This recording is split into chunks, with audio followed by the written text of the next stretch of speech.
Viewers, एक paralyse आदमी जो बिल्कुल हिल नहीं पा रहा था, उसके बॉडी में एक ऐसी चिप लगा दी जाती है ना, जिससे वो चलने फिरने के साथ साथ एक एआई रोबोट बन गया था। लेकिन ये एआई टेक्नोलॉजी आगे चलकर कौन सा भयानक रूप ले लेगी, इस बारे में तो पता करना पड़ेगा। कहानी की शुरुआत में हमें ग्रे नाम का एक मैकेनिक दिखाया जाता है, जो हमेशा की तरह अपने क्लाइंट्स की कार ठीक कर रहा था। तभी ग्रे के घर पर एक बहुत ही एडवांस कार आ जाती है, जिसमें ग्रे की वाइफ मैरी थी। मैरी तो एक बहुत ही बड़ी टेक्नोलॉजी वाली कंपनी में काम किया करती थी। दरअसल ये वो समय होता है जहाँ पर सभी लोग एआई टेक्नोलॉजी में काफी आगे बढ़ चुके थे। हम सभी इंसानों ने सारी चीजों में एआई को अपना लिया था, लेकिन हमारे मेन कैरेक्टर ग्रे को ये सारी एडवांस टेक्नोलॉजी अच्छी नहीं लगती थी। वो तो अभी भी पुराने जमाने की गाड़ियां चलाया करता था। मैरी और ग्रे तो एक साथ बहुत ही अच्छा टाइम स्पेंड करते रहते हैं। दोनों में जो भी कमियां थी वो एक साथ मिलकर उन्हें पूरी कर देते थे। साथ ही साथ मैरी ग्रे को मोटिवेट किया करती थी उसके काम में आगे बढ़ने के लिए। अब एक दिन ग्रे को अपने क्लाइंट के लिए कार डिलीवर करनी थी, तो इस बार वो मैरी को भी अपने साथ लेकर जाता है। वो दोनों तो एक बहुत ही बड़ी कंपनी के अंदर पहुंच गए थे। ग्रे एरॉन नाम के अपने एक बहुत ही बड़े क्लाइंट से मिलता है, पर जब मैरी ने एरॉन को देखा तो वो एकदम शॉक ही रह गई, क्योंकि एरॉन एक बहुत ही बड़ी कंपनी का मालिक था। साथ ही साथ वो बहुत ही अच्छा इंजीनियर भी होता है।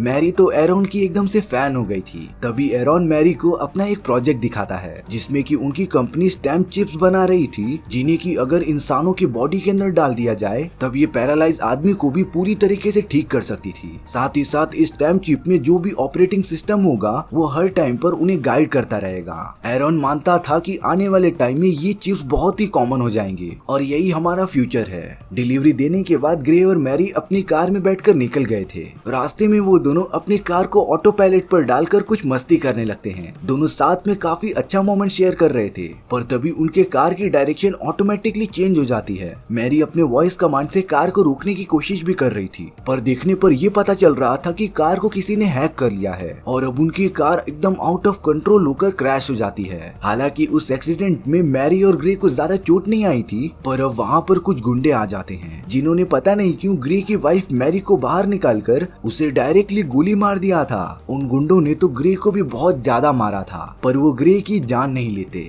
ग्रे की पूरी बॉडी की इंटरनल सिस्टम्स में बहुत ही ज्यादा चोट लगी थी और अब ग्रे अपनी वाइफ के जाने के बाद बहुत ही अकेला हो गया था। ग्रे के स्पाइनल कॉर्ड में बहुत ही ज्यादा चोट आने की वजह से अब उसकी पूरी बॉडी एकदम से पैरालाइज हो गई थी। वो तो अब ना ही हिल डुल सकता था और ना ही चल सकता था। अब ग्रे की पूरी लाइफ एकदम से बर्बाद हो चुकी थी। लेकिन अब ग्रे का सारा ध्यान उसकी माँ रखने लगी थी। लेकिन धीरे धीरे ग्रे अपने आप को अपनी माँ पर बोझ मानने लगता है। यहाँ कॉर्टेक्स नाम की एक इंस्पेक्टर ग्रे की वाइफ के मर्डर के बारे में इन्वेस्टिगेशन करने लगती है, पर उसने ग्रे को साफ साफ बताया कि उन मर्डरर्स का चेहरा कैमरे में साफ साफ दिखा नहीं है, इसीलिए उनके डिपार्टमेंट को पुख्ता सबूत नहीं मिल रहे हैं उन मर्डरर्स के खिलाफ। लेकिन वो अपना इन्वेस्टिगेशन जारी रखेगी। ग्रे ने तो जीने की होप्स एकदम छोड़ दी थी, इसीलिए अब वो अपनी दवाइयों का ओवरडोज लेकर खुद को मारना चाहता था। लेकिन सही टाइम पर इलाज होने की वजह से ग्रे बच जाता है और अब उसे हॉस्पिटल में एडमिट कर दिया गया था। ग्रे की हालत इतनी खराब थी कि उसे हॉस्पिटल में कई दिन बीत जाते हैं और अब पता नहीं क्यों एरॉन ग्रे के पास आ गया था। एरॉन से ग्रे की ये हालत देखी नहीं जाती, इसीलिए अब वो ग्रे को एक एडवाइस देता है, जिसमें कि वो ग्रे की बॉडी के अंदर अपना स्टेम चिप इम्प्लांट करना चाहता है और उस स्टेम चिप की मदद से ग्रे वापस से चलने फिरने लगेगा। हालांकि पहले ग्रे इस बात के लिए मना करता रहता है, पर उसके पास दूसरा कोई ऑप्शन नहीं था, इसीलिए वो इस ऑपरेशन के लिए मान जाता है। और अब हमें ग्रे के स्पाइनल कॉर्ड में वही स्टेम चिप इम्प्लांट करते हुए दिखाया जा रहा था। ये पूरा प्रोसेस बहुत ही खतरनाक होता है और एक गलती ग्रे की पूरी जान ले लेगी। अब एरॉन के सभी लोगों ने ग्रे की बॉडी में वो स्टेम चिप इम्प्लांट कर दिया था। थोड़ी देर बाद जब ग्रे अपनी आंखें खोलता है तो वो लिटरली अपने हाथों और पैरों को हिला पा रहा था, यानी कि स्टेम चिप का ये एक्सपेरिमेंट एकदम सक्सेसफुल रहा। ग्रे को देखकर तो ये लग ही नहीं रहा था कि वो थोड़ी देर पहले पैरालाइज था। तभी एरॉन ग्रे को बताता है कि ये चिप अभी टेस्टिंग फेज में है, इसीलिए ग्रे इस चिप के बारे में किसी को भी नहीं बता सकता, यहाँ तक कि अपनी माँ को भी नहीं। और अब इसके बाद ग्रे की ट्रेनिंग स्टार्ट हो जाती है। एरॉन ने ग्रे को बताया कि ये स्टेम चिप डायरेक्टली उसके दिमाग से कनेक्टेड है, इसीलिए ग्रे का दिमाग जो भी करने के लिए कहता है वो कमांड डायरेक्टली चिप के अंदर चला जाता है और फिर ये स्टेम चिप तुम्हारे पूरे बॉडी को कंट्रोल करती है आगे बढ़ने के लिए। ग्रे की तो ट्रेनिंग एकदम जोरों शोरों से चालू हो गई थी, लेकिन बाकी लोगों के सामने उसे पैरालाइज होने का नाटक करना ही पड़ता था। इंस्पेक्टर कॉर्टेक्स ने तो ग्रे की वाइफ की मर्डर के सारे डिटेल्स उससे शेयर कर दिए थे, तो अब ग्रे की बॉडी एकदम से नॉर्मल हो जाने के बाद वो अपनी वाइफ के कातिलों के बारे में ढूंढने लगता है। ग्रे उन मर्डरर्स उसकी वीडियो रिकॉर्डिंग को देख रहा था जब उन सभी ने उसकी वाइफ को जान से मारा था, पर वीडियो में तो उन सभी का चेहरा दिख ही नहीं रहा था, इसीलिए ग्रे को कुछ भी समझ ही नहीं आता और अब वो फिर से एकदम निराश हो गया था। तभी अचानक से ग्रे को एक आवाज आती है जो कह रही थी कि वो उसकी मदद कर सकती है क्या। ग्रे तो एकदम शॉक होकर अपने चारों ओर देखने लगा था कि ये आवाज कहाँ से आ रही है। दरअसल ये आवाज टाइम चिप के अंदर प्रोग्राम किए गए ऑपरेटिंग सिस्टम की थी, जिसे कि ग्रे की मदद करने के लिए बनाया गया था और वो ग्रे को अपने बारे में सारी बातें बताती है। स्टैम्प चिप अपने एनालाइजिंग टेक्निक का यूज करके उन मर्डरर्स के वीडियो को नैनो जूम में एनालाइज करती है और अब चिप के ऑपरेटिंग सिस्टम ने एक मर्डरर के हाथ पर बने टैटू की मदद से उसका एड्रेस पता लगा लिया था। ग्रे ये बातें पता चलने के बाद इंस्पेक्टर कॉर्टेक्स को बताना चाहता था, पर चिप का ऑपरेटिंग सिस्टम ग्रे को एडवाइस देता है कि ये एविडेंस इतने काफी नहीं होंगे उन मर्डरर्स को पकड़ने के लिए। इसीलिए अब ग्रे इंस्पेक्टर कॉर्टेक्स को बिना कुछ बताए अकेले ही इन्वेस्टिगेशन करने का डिसाइड करता है। ग्रे तुरंत ही बताए गए उस मर्डरर के एड्रेस पर पहुंच गया था। वो तो चुपके से उसके घर में घुस जाता है और अब वो वहाँ के सिस्टम में कुछ न कुछ ढूंढने लगा था, जहाँ पर ग्रे को रेड रोज बार का एक एड्रेस मिलता है। लेकिन अब थोड़ी देर बाद उस मर्डरर का साथी आ जाता है और अब तो उसने ग्रे पर हमला भी करना स्टार्ट कर दिया था। दोनों में बहुत ही ज्यादा लड़ाई होती है। ग्रे तो अभी अभी इतनी सारी इंजरीज से ठीक हुआ था, इसीलिए वो उस मर्डरर से अच्छे से लड़ नहीं पाता और अगर अब थोड़ी देर हुई ना तो वो मर्डरर ग्रे को जान से मार देगा। पर तभी चिप का ऑपरेटिंग सिस्टम ग्रे से परमिशन मांगता है उसके पूरे बॉडी पर कंट्रोल करने के लिए, जिससे कि वो ग्रे की मदद कर सके। ग्रे के पास और कोई रास्ता न होने के कारण वो परमिशन ग्रांट कर देता है और अब चिप के ऑपरेटिंग सिस्टम ने ग्रे की पूरी बॉडी को कंट्रोल कर लिया था और अब ग्रे के पास यूनिक टाइप की फाइटिंग टेक्निक्स आ गई थी, जिसकी मदद से वो उस मर्डरर को मारता रहता है। वो मर्डरर तो ग्रे को टच भी नहीं कर पा रहा था और अब चिप के ऑपरेटिंग सिस्टम ने ग्रे की बॉडी को कंट्रोल करते हुए उस मर्डरर को बहुत ही बुरी तरीके से मार दिया होता है। हालांकि ग्रे ऐसा कभी करना ही नहीं चाहता था, पर उसे अपनी जान बचाने के लिए ये करना ही पड़ा। लेकिन अब ग्रे के पास एरोन आ जाता है जो ग्रे को बता रहा था कि वो चिप की मदद से उसके सारे एक्शन को ट्रैक कर सकते हैं। एरोन को तो ये भी पता चल गया था कि ग्रे कहाँ गया था और उसने किसका मर्डर किया। एरोन ग्रे को वार्न करता है कि इन सारी चीजों की वजह से वो दोनों जेल जा सकते थे, क्योंकि उनकी कंपनी ये सारा एक्सपेरिमेंट गवर्नमेंट से छुप छुपाते हुए कर रही थी, यानी कि ये पूरी तरीके से इलीगल था और अगर आगे से ग्रे ने ऐसा किया तब उन्हें चिप को रिमोटली बंद करना पड़ेगा, यानी कि तब ग्रे फिर से पैरालाइज हो जाएगा।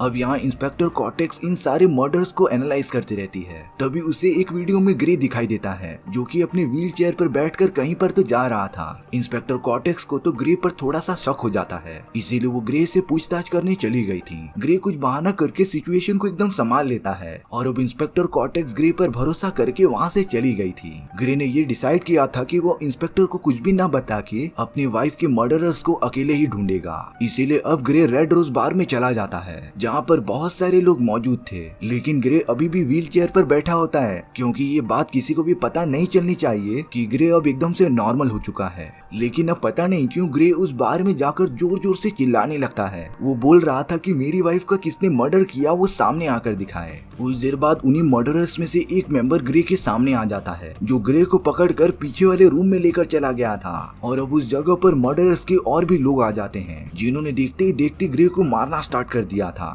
लेकिन उन्हें इस बात का जरा भी अंदाजा नहीं होता कि थोड़ी देर में ही ग्रे उनकी क्या हालत करने वाला है। और अब ग्रे ने चिप के ऑपरेटिंग सिस्टम को अपने बॉडी का पूरा एक्सेस दे दिया होता है, जिससे कि ग्रे उन सभी गुंडों को लगातार मारने लगा था। लिटरली ग्रे के सामने तो कोई भी टिक भी नहीं पाता और अब ग्रे ने एक गुंडे को टॉर्चर करके उनके लीडर फिश का नाम निकलवा लिया था। पर यहाँ एरोन स्टैम्प चिप के माध्यम से सारी चीजें देखता रहता है और अब उसने ग्रे के अंदर मौजूद स्टैम्प चिप को बंद करने का डिसीजन ले लिया था। ग्रे की बॉडी तो एकदम लूज होने लगती है। तभी चिप के ऑपरेटिंग सिस्टम ने ग्रे को ये बात बता दी थी कि एरोन उसे शट डाउन करने की कोशिश कर रहा है और अब ऑपरेटिंग सिस्टम ये सारी चीजें ठीक करने के लिए ग्रे को एक हैकर का एड्रेस देती है जो एरोन के शट डाउन कमांड को ब्लॉक कर सकता था। इसीलिए अब ग्रे बिना टाइम वेस्ट किए उस हैकर के एड्रेस पर जाने लगता है। ग्रे तो पता नहीं अपने हाथों पर कुछ पीस ऑफ कोड लिखने लगा था और अब ग्रे हैकर के पास पहुंचकर उसे कुछ पैसे देता है ताकि वो एरोन के कमांड को ब्लॉक कर सके। अब यहाँ उस बार में उन सभी मर्डरर्स का लीडर फिज आ जाता है जिसने कि एक्चुअली ग्रे की वाइफ का मर्डर किया था। फिज ने तो अपने मरे हुए लोगों के दिमाग में से ग्रे की सारी डिटेल्स अपने माइंड में ट्रांसफर कर ली थी और अब फिज बार टेंडर के पास चला गया था जो वहाँ के ओनर को बोल रहा था कि उसने ये सारी चीजें पहले क्यों नहीं बताई। लेकिन अब उस ओनर ने पता नहीं क्यों फिज के ऊपर गन तान दी थी। तभी फिज अचानक से उस ओनर की तरफ छींक देता है। थोड़ी टाइम तक तो ये सब चीजें नॉर्मल लग रही थी, लेकिन फिश के छींकने से हवा में छोटे छोटे रोबोटिक माइक्रो ऑर्गेनिज्म निकल गए थे, जो सीधा बार के ओनर के बॉडी में चले जाते हैं, जिससे कि वो ओनर तुरंत ही मर गया था। मतलब कि फिश तो ग्रे से बहुत ही ज्यादा खतरनाक निकला। यहाँ ग्रे हैकर के पास होता है जो एरॉन के कमांड को ओवरराइड कर रही थी, और अब उस हैकर ने एरॉन के कमांड को ब्लॉक कर दिया था, लेकिन वो तुरंत ही वहाँ से चली जाती है क्योंकि फिश अपने आदमियों के साथ ग्रे को खत्म करने यहाँ पर भी आ गया था। फिश के आदमियों ने तो लगातार ग्रे पर हमला भी करना स्टार्ट कर दिया होता है, पर अब ग्रे ने फिर से चिप के ऑपरेटिंग सिस्टम को अपने बॉडी का पूरा कमांड दे दिया था, जिससे कि ग्रे उन सभी आदमियों से बचते हुए वहाँ से भागने लगता है। लेकिन फिश का एक आदमी अभी भी ग्रे का पीछा कर रहा था। उसने तो ग्रे को गन से मारने की भी कोशिश की थी, पर अब ग्रे ने एकदम गुस्से में आकर उस आदमी का हाथ ही तोड़ दिया था। उस आदमी को मारने के बाद ग्रे अपने घर पर आ जाता है, पर अब ग्रे को एकदम चलते फिरते उसकी माँ ने देख लिया था। लेकिन अब ग्रे ने अपनी माँ को बिठाकर चिप के बारे में सारी बातें बता दी थी। अगले दिन इंस्पेक्टर कॉर्टेक्स ग्रे के साथ पूछताछ करने आई थी, क्योंकि उन्हें ग्रे का व्हील चेयर उसी जगह पर मिला था जिस बार के अंदर मर्डर हुआ था। इसीलिए इंस्पेक्टर कॉर्टेक्स ने ग्रे को बिना बताए उसकी शर्ट में माइक्रोफोन रख दिया होता है। सभी के जाने के बाद चिप का ऑपरेटिंग सिस्टम ग्रे को कमांड दे रहा था कि उसे जल्द से जल्द फिश को खत्म करना होगा, नहीं तो वो ग्रे को ढूंढ कर मार देगा। हालांकि ग्रे ऐसा बिल्कुल करना ही नहीं चाहता था, लेकिन अब चिप का ऑपरेटिंग सिस्टम ग्रे के ऊपर हावी होने लगता है। वो तो उसे मजबूर कर रहा था ये सारी चीजें करने के लिए। ग्रे को तो ये समझ ही नहीं आ रहा था कि उसके बिना परमिशन के ऑपरेटिंग सिस्टम कैसे उसके माइंड को कंट्रोल कर रहा है, और अब चिप का ऑपरेटिंग सिस्टम ग्रे की पूरी बॉडी को कंट्रोल कर पा रहा था। दरअसल वो हैकर जब ग्रे की बॉडी में से वो कमांड हटा रहा था, तब ऑपरेटिंग सिस्टम की चिप ने अपने आप को परमिशन दे दी थी कि वो ग्रे की पूरी बॉडी को कंट्रोल कर सकता है। यहाँ माइक्रोफोन की मदद से इंस्पेक्टर कॉर्टेक्स ने ग्रे की सारी बातें सुन ली थी, यानी कि अब इंस्पेक्टर को भी चिप के बारे में सब कुछ पता चल गया था। ग्रे तो अपनी कार में फिश को ढूंढने के लिए निकल पड़ता है, लेकिन साथ ही साथ इंस्पेक्टर कॉर्टेक्स भी उसका पीछा करने लगी थी। लेकिन अब चिप के ऑपरेटिंग सिस्टम को ये पता चल जाता है कि इंस्पेक्टर कॉर्टेक्स उनका पीछा कर रही है, इसीलिए चिप के ऑपरेटिंग सिस्टम ने जानबूझकर इंस्पेक्टर कॉर्टेक्स का एक्सीडेंट करा दिया था। और अब थोड़ी देर बाद ग्रे सीधा फिश के पास पहुंच जाता है, और ग्रे ने तो फिश को मारने की धमकी दे दी थी।